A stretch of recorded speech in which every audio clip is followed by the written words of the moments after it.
Welcome back to CryptosRus. My name is Aaron and I am Georgia's resident DeFi guy, and you're watching DeFi Friday.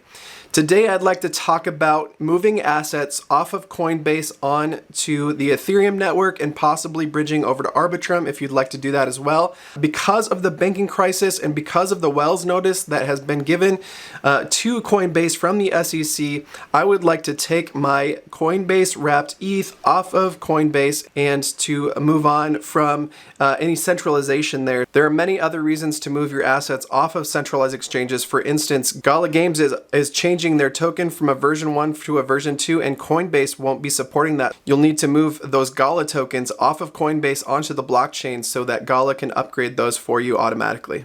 Alright, before I go any further, I want to make sure all of you who are following along have made an Ethereum wallet if you've never done this before. I want to show you real quickly how to do that.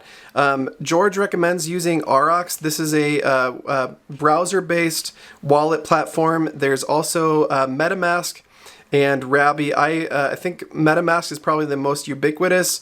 Aurochs and Rabby are going to give you some more security features, so we do recommend those.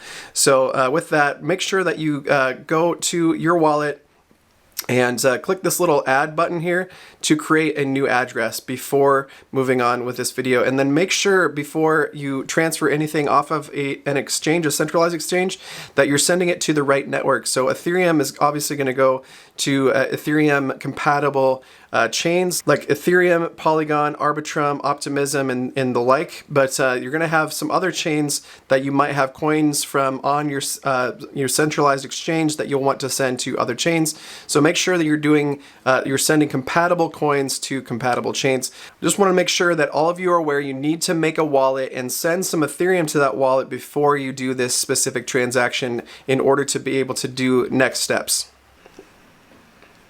Alright, so here's my Coinbase account. I've got a couple of Ethereum 2, which is going to be converted into Coinbase wrapped ETH. I'm going to click on this, and then I want to sell or send your ETH to. This is how you convert it to something sellable. So I'm going to hit that button, and then I'm going to hit wrap max. And you can see here that there's a little bit of price difference right now. There's about a $50 price difference. I'm willing to take that dip. Now, there's no Coinbase fee because I am paying Coinbase on a monthly basis to negate fees because I do a lot of transactions in and out. This is my off ramp and on ramp from the banking system. I am going to lose a little bit, even though there aren't any fees, because of really they're just charging me fees in the background essentially. But it's the going rate right now, conversion rate. So I'm going to hit accept and wrap now. Alright, I'm going to go view my CBETH balance, wrap CBETH, and then I'm going to go back to my assets. I'm going to now want to transfer this. So I'm going to go to my wallet here. I'm actually going to use Rabby wallet today. I know Georgia's been using different wallets outside of MetaMask. Aurochs is what he is using, and I'll be getting into Aurochs as well, but I'm using Rabby right now. So I'm going to copy my address, and I'm going to make sure it looks right, and then I'm going to go into send and receive here in Coinbase, and then I'm going to send all of my Coinbase wrapped Ethereum to my address. I'm going to paste that in, and then I just want to look at this, double check it. I know my address pretty well, but I would recommend going back into your wallet and checking, and then I'm going to hit continue here. And I'm going to send. Now it will take a little bit of a fee, the network fee. Now I want to pause here, guys, because if this is the first time you're doing this, I want to make sure that you also send some Ethereum to your wallet. It's the same process. You just buy some Ethereum inside of Coinbase, and then you send it the same way. So you would hit the send and receive button, and then you would make sure to send Ethereum. You can change the asset here in this field before you send, and you'll want to have that for gas fees. I would recommend more if possible, but $100 should get you at least a transaction or two. Fees are high on the Ethereum network, and that's why I do most of my DeFi yield farming on Arbitrum. So I will be moving this eventually to the Arbitrum network, but I want to show you how to move Coinbase ETH onto the Ethereum network, and that's what we're doing. So let's keep on going. Send now. Now I have to open up my authenticator app. This is something I set up with Coinbase when I set up my wallet for extra factor of authentication. So I'm going to type that in, and that should register and send my Coinbase wrapped ETH to the blockchain. And it'll take a couple seconds, guys, but after a little while I should see it in my Rabby wallet. So I'm going to go check that right now. I can view the transaction on the blockchain. I'm just going to hit done for now though, and then I'm going to go to my Rabby wallet and wait for it to show up here. Before I can see it in my wallet, I'm actually going to go to etherscan.io and put the address into my wallet so that it shows up. You may have to do this depending on what wallet that you're using. So I'm going to put in CBETH. And Coinbase wrapped staked ETH is the coin there. Choose that, and then you're going to want to copy the address, go back into your wallet. Now if you're using MetaMask, you can type that in as well. But I'm going to go into Rabby. I'm going to go to tokens. My Coinbase ETH has actually shown up for me. In Rabby actually pre-populates those coin addresses, but if you have MetaMask or other wallets that are similar to MetaMask, you may need to go find the correct address and type it in. But because I'm using Rabby today, it showed up without any having to type that in. But that's how you would do it if you were looking for it in Etherscan.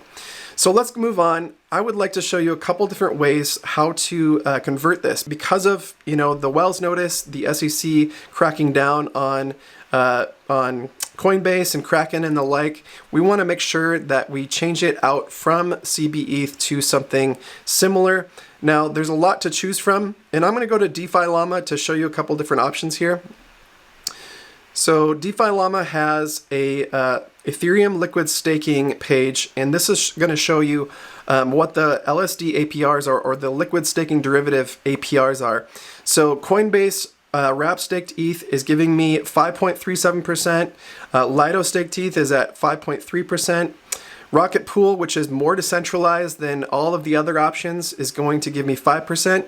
Now Frax Ether is going to give you 6.55%, but it might be a little bit more risky for some of you. I wouldn't recommend it for brand new users. It's used more in DeFi than it is for just holding and getting the APR. So, and actually you have to change it from Frax Ether to staked Frax ETH. A lot of people don't understand that, and so this is why I recommend sticking with either the top three here, or maybe if you're a little bit more adventurous and want to go for this 5.79% APR, stake-wise is a viable option. I do recommend looking at the total value lock, this TVL tab here, to see what is the largest and most trusted in regards to liquid staking derivatives of Ethereum on the Ethereum network. I'm personally going to swap it into Ethereum because I'm going to move it onto Arbitrum, and that's a more easily bridged option. You're not going to be able to bridge something like Coinbase staked ETH very easily onto Arbitrum, at least not yet. You might find a bridge that'll do it, but I would recommend swapping it into ETH on the Ethereum network and then moving it out to Arbitrum from there. So let's go ahead and do that. Now, a lot of people would typically use something like Uniswap, and we'll connect our wallet here. And browser-based wallet is we're going to click on, and then Rabby is going to want to connect to it. All right, and now I'm going to search Coinbase or CBETH. Coinbase wrap staked ETH. I've got 2.963. I'm going to convert the max because I want to leave this position specifically. And then I'm going to convert it into ETH right now. And this is where you can convert it into Lido staked ETH by putting in Steth. So I'm going to convert it into ETH here. Now you can do your RETH here. You can do Frax staked ETH if you'd like to, but I want to look at this. So current prices right now on Uniswap is 2.96 CBETH for 3.04 Ethereum. And actually, if you look at this, the price is really, really close together, which is pretty nice to see that there's not a lot of slippage here. I will have a gas price of roughly $19 to do this swap, which seems very high. In fact, is very high in comparison to layer 2 costs. But I've seen this higher, especially in the bull market of the last bull market a couple years ago. So you want to approve both tokens. This is what you're going to have to do every single time that you approve a new token. So I've approved ETH before, and let's see if it remembers that. So I may have to do that again, but I'm going to approve CBETH now. And this is going to cost me a little bit of money too. Every single transaction on the Ethereum blockchain is going to cost a little bit of money. You can do a standard, fast, or instant inside of the Rabby, which is nice, a little bit cheaper on these sorts of things. Now, just to proceed with the approval, it's going to cost me $10. All right, now that I've approved my CBETH in Uniswap here, I'm going to hit swap. And it looks like I'm going to get a pretty decent conversion rate. I am going to be spending about $17, $18 estimated in gas fees. But again, it's worth it to me to have the peace of mind that I'm getting away from Coinbase. It looks like I have a balance of 0 CBETH now, so I do think that went through. Let's go to my Rabby wallet to double check there.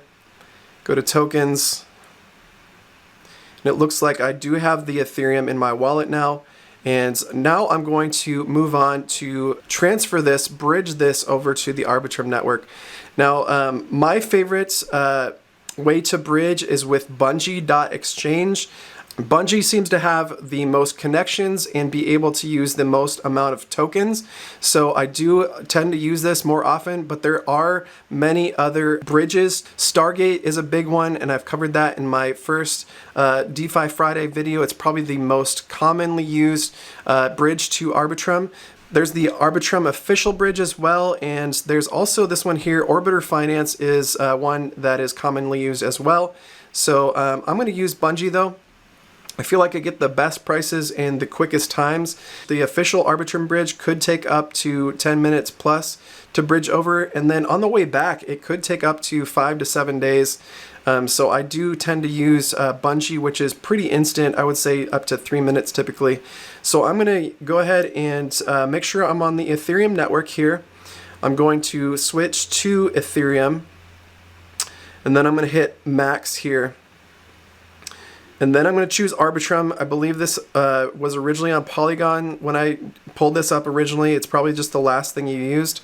And you can actually decide to use to bridge USDC from Ethereum if you'd like to, or you can go one-to-one from Ethereum to Ethereum. And it's really great. The prices are really good here, guys. You are going to have a gas fee of $9. This is an aggregator, so Bungee actually will use multi-chain across Stargate and whatever has the best price and best times. This one is 60 minutes, so I'm actually going to pass on that and look to across because it has a 1 minute. The difference between these is mostly the gas fee, and so I would hit review and route. I'm actually not going to do this today. I'm going to finish the video here. Thank you so much for watching DeFi Friday. Again, my name is Aaron. 8:30 p.m. every Friday is DeFi Friday, guys. Like, subscribe, hit the notification bell for more content just like this. God bless.